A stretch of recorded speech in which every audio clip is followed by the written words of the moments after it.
welcome to the channel. My name is Ryuka Rosario, and in this video we are going to go through my final major project, and we're going to start with this, which was the PowerPoint I gave to introduce my project, to propose what I was going to do. I will admit it's a work in progress. I think at this point I wasn't really sure also what I was doing, but so we'll go through this and then we're going to go through some of the planning stuff, so hopefully you enjoy the ride with me. So for this project I decided with another very title that doesn't really explain much. It's called Investing Our Time in Virtual Love Concept. For this project, I'll be collaborating with peers from different disciplines to make a dating sim game similar to ones I have been researching for my dissertation module. Also, I wrote a dissertation on this. I'll have to try and see if I can find it. In this dating sim, we'll be critiquing the genre in general, such as the ideological relationships and archetypes present in these games, as well as the relationships we have with technology, AI, and virtual characters, and our relevance on. That says relevance, but I think it's supposed to be reliance on technology. Throughout this project, me and my team will be taking on the process which an indie development team go through. We will be documenting the process of making the game to show our understanding for the medium, as well as our discussions on these types of games and different perspectives the group has on them. A synopsis of the plot is the player has been accepted in a prestigious school where she discovers the mysteries of the school as well as her parents' past with one of our suitors you choose. I asked people on Facebook why they play Otome games, and here's some of the responses. I remember I was looking at how virtual characters are used. So the one on the left where it's saying, hey, get some sleep, that was actually made by Voltage, and it's a little AR thing that you can do. So you put your phone out, and then that's a character from Starcross. Miku had a Domino's collab. Wish we got that. So you could order Domino's and then you scanned it and then you had Miku dancing on a pizza box. And then next to it is there's a video. I'll put it in the link below, of a man who married Hatsune Miku, and that's their wedding. Good for him. Don't blame him. Then there's the gate box, which is it? I don't know if it's still around, but you could also get Miku on it as well. It's a hologram AI technology thing that can send you messages and wake you up in the morning. I love the advert. Please, if you can, look at the advert because the man does not look happy. There's an app where you can get a boyfriend that yells at you to do exercise. Yay! And then there was the thing that Voltage come up with, which was intimate VR. It was for Kissed by the Baddest Vidder, where the story is somehow you're at auction and then you can end up with that guy and he's in VR. There's videos on it. I'll put them in the link below. So next we're going to take a quick scroll through my design document, which I wrote about the personalities and the appearance of the characters. So first with the main character, I wanted her to kind of have a bubbly, friendly personality, but she's not afraid to stick up for herself. And I kind of gave artistic freedom about how she looked. Caesar Nightwood looked exactly how I pictured him, the blonde princely type.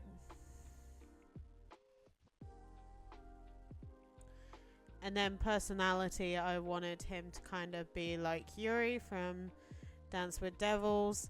Obviously his name comes from Caesar Zeppeli. I kind of based some of his personality off him. So Gale's personality is exactly what it says in the document, but the looks wise, I didn't expect him to have the pink hair, which he does. Like here you can see that I kind of mostly focused on the horns and the blue flames. The blue flames was never included, but I believe there's certain parts where his horns can be seen. Now Lawrence has the appearance that's the most different to the design document. Originally I pictured Lawrence as someone who doesn't want people to recognize him. He kind of wants to not stand out, wants to blend in, and I imagined him in kind of a hood like Rule and Raina from Angels and Devils Shall We Date. But one of my artists came to me with the design he has now, and I thought that was so much better. So next I'm going to show you my project proposal. By this point we had decided on the name Raven's Rose. The aim of this project is to create a playable route for an Otome game, a Japanese style dating sim which is marketed towards women. For this project I'll be using a visual novel format, which is a standard for the medium because it prioritizes storytelling over gameplay. I wanted to use the visual novel format because I believe that I should use the medium to critique the genre. Other themes which will be critiqued is the relationship with technology, virtual entertainment, and the idea of love, which is in this game genre, films and novels. I have the plan that I am going to do 5 chapters of Gale's Route. This did not go to plan, and if you were going to do this as a project, don't do 5 chapters because I was only able to do 3, and that was a lot of work. I was working day or night on this, and to an unhealthy extent, so I would really suggest if you're going to do a project on like a visual novel game, I would probably just do a chapter. The route I'll be developing for this project is Gale's Route, who is the devil character. I will be honest, the reason why we done Gale's Route, if I remember rightly, was that he had the sprite done first. I believe that's why we chose him. He was finalized first. So I wish to say that it was, oh, I love Gale, but no, I think it was purely because he had a finalized sprite first. For this project, I kind of done an ideal kind of work cycle, but it did not work. Because what I did is I had the teams working at the same time, and other teams were more efficient than others. Sometimes we would have certain things done and the other teams hadn't finished what they needed to finish. Maybe looking into how your team works best. I know that I wanted to do the chapters because I wanted to give time for you to develop a relationship with Gale, just to kind of get the rug pulled out from in front of you. To explore the proposed aims above, this is the chapter plan I'll be using to make the game. Chapter 1, I wanted to create the feeling of the player attending the school. To flesh out the friends' characters so it kind of simulates a school life setting. I wanted it to kind of be like, when you watch anime and they go to school, kind of that kind of thing. That's often present in a lot of Japanese anime and games. To have a few further interactions with Gale, because obviously you had the prologue. To hear perspectives of Gale from other characters. To create world building to immerse the player further in the story. To introduce the missing people cases, which are related to the actions of the cult from chapter 3 onwards.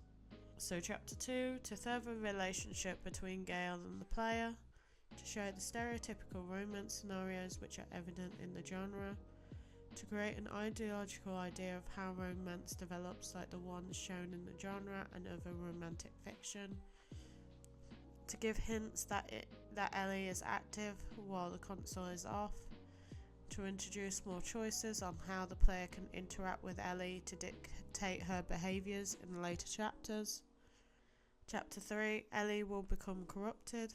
The player will wake up in a location unfamiliar to them. Scenes of other characters worried. It is revealed that Gale is behind the disappearances and announces his plans. He reveals that the romance the player experienced in Chapter 2 was planned and inspired by the games the player plays.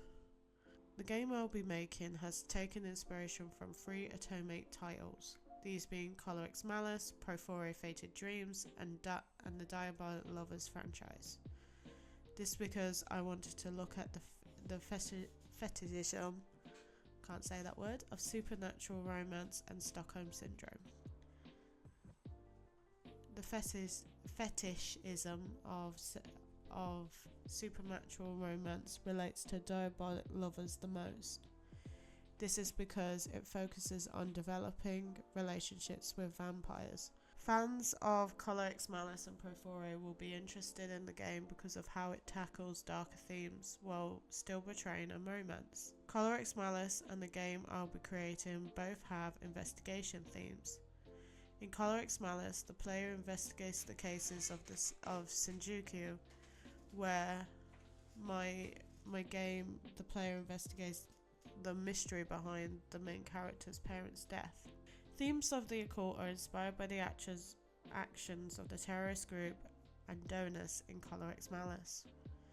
Profore is about living with the mafia and depicts blood, horror and violence, since they are the underbelly of Italy's order. The way in which this violence was portrayed influenced how I wrote and shown the scenes. Within the game, I wanted to comment on the reliance and the relationships which consumers form with technology and AI. This will be illustrated through the character Ellie, which is on the main character's console. Ellie's development throughout the game will mirror the events which happen to Taybot. Ellie is younger than Taybot because I wanted her to be impressionable and vulnerable. The player will be given choices on how to interact with Ellie and other characters, and depending on how the player interacts, dictates how Ellie will behave. If the player is nice to Ellie and other characters, she'll pick up kind attributes. If the player is rude to Ellie and other character, Ellie will be rude back. So that's a picture of Taya AI, which I was on about. The idea of having the player consider their choices on how it would affect characters is present in the Telltale's The Walking Dead. In games, choices are very important because it allows the player to dictate the fate of the game. But in this game, the player must think about the choices they choose because it shapes the outcome of the other character. In Season 1, Lee's actions affect Clementine, and in the final season, Clem's actions impact AJ, son of the 2 survivors which died in an earlier season. I want the player to think about how they will interact with Ellie. So lastly, I'm just going to show you some extracts from the art book that we created for the game. So here is Gale's finalized expression sprites. And then here is some concept art. This wasn't done by me, this was done by one of our amazing artists on the game. So we've got basic sketches and kind of colour codes for him. And then this was done by our head artist, kind of looking at sprite dimensions and suggested brush types and background art. So here is the finalized main character expression sprites. So here is some of the concept art for her. So as you can see, she's changed a bit. So here is a progression of the finalized sprites. So on the left is the finalized version. And then Caesar, this was some of the original concept art. This was done by This was done by another artist, and then it was passed on to who done the finalised version. So Caesar's concept art. And then Lawrence, as I said, has had the dramatic change. I like this change. I'm glad the artist kind of took creative liberty. So, with Caesar, on the left is the finalised, and then you can see we were thinking about having bags, but it just didn't work out. So Ellie, this is Ellie's sprites. Valerie's sprites, Cedric's sprites, and then here is some of the backgrounds that you see in the game.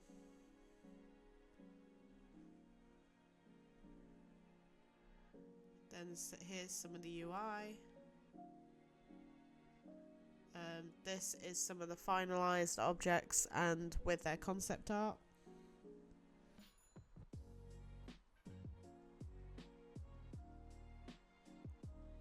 It is the game consoles, the phone, the rose.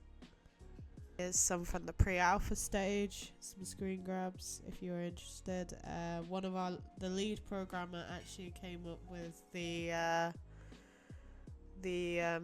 visual novel framework. We used Unity to make this. There are other programs you can use. So as you can see, here is some of the pre-alpha stage.